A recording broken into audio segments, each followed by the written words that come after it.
So if you can please join the Slido, and also before we get, I guess, into our clips, I really wanted to ask all of the panelists, what was your reason, I guess, for choosing an HBCU or PWI? If you can just kind of share, and then after you all share, then I'll kind of give my explanation for myself as well.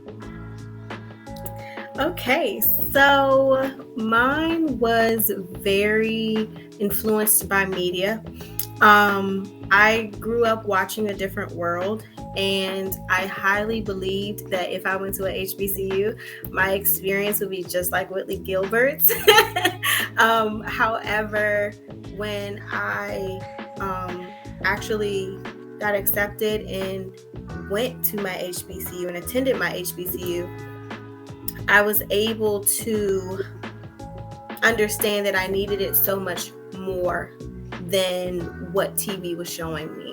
My HBCU helped me to see how, although it taught me about, my major, it also taught me about the importance of understanding that you can be Black, but there are different, there are different sectors to that, right? There's just not one way to be African American or to be Black, right?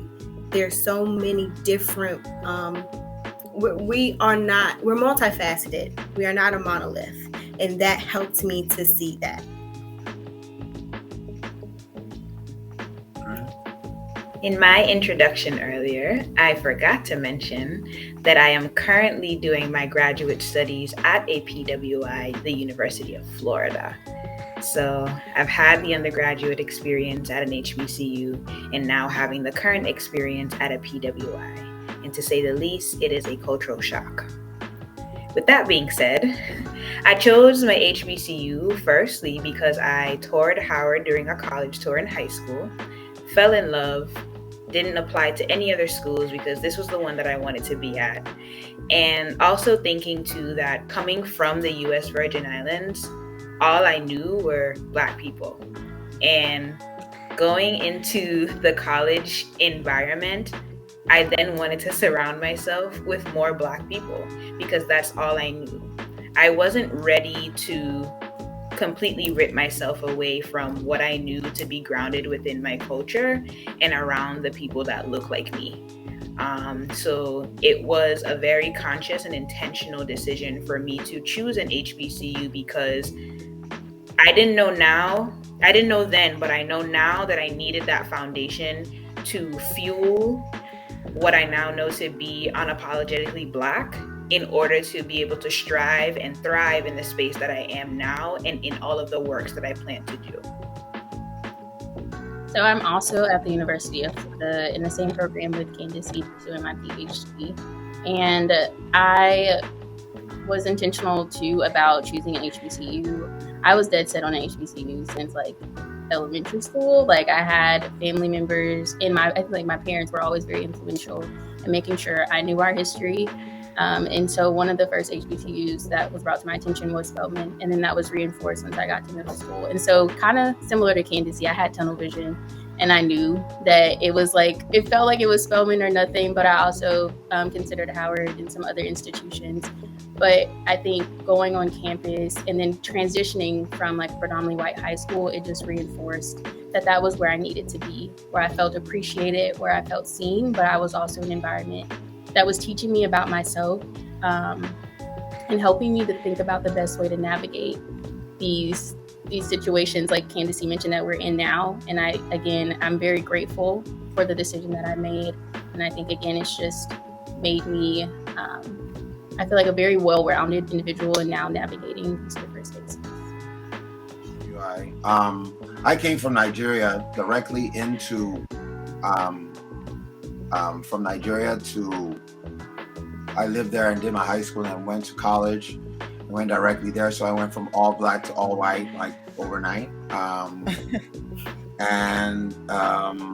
It was a very big culture shock, not to mention when you start talking about the cold and things like that, which I was not used to. I wanted to go to a HBCU, but my dad said he had money for engineering at Iowa State University, so that's where I went. He didn't have money for any other thing. I don't understand, but that's where because he went there.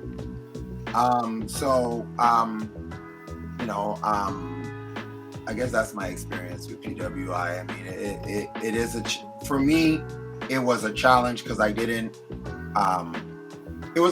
It became a challenge because when I first got there, I was very naive. So I did not really, most Africans from the continent, when you come here is when you first experience racism, right? Because you're just not used to racism. So when you come over here, it was the first time I remember an African-American lady goes, "Oh, he's not black, he's African." And I go, what's she talking about? I'm like, oh, she talking about me. So, that was my first understanding that there was supposed to be some difference.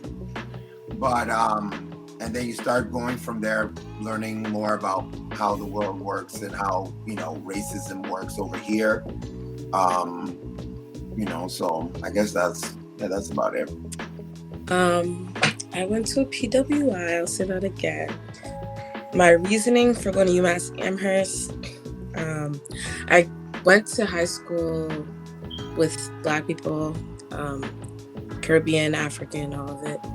And so I was definitely under the impression that whatever college I would go to, it should reflect the life I'm going to be living.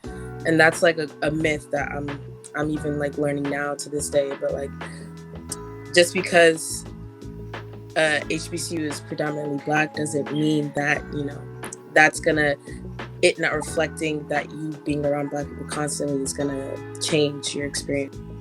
That was one of the misconceptions I had, and they didn't really teach us that in school, that it doesn't matter if where you're going is not really gonna be what you see every day. And also, I chose UMass Amherst because it was the farthest away from my house that my parents would let me go from Boston. So it was 2 hours. I had to be far. I just had to experience life myself. So that's why I did that.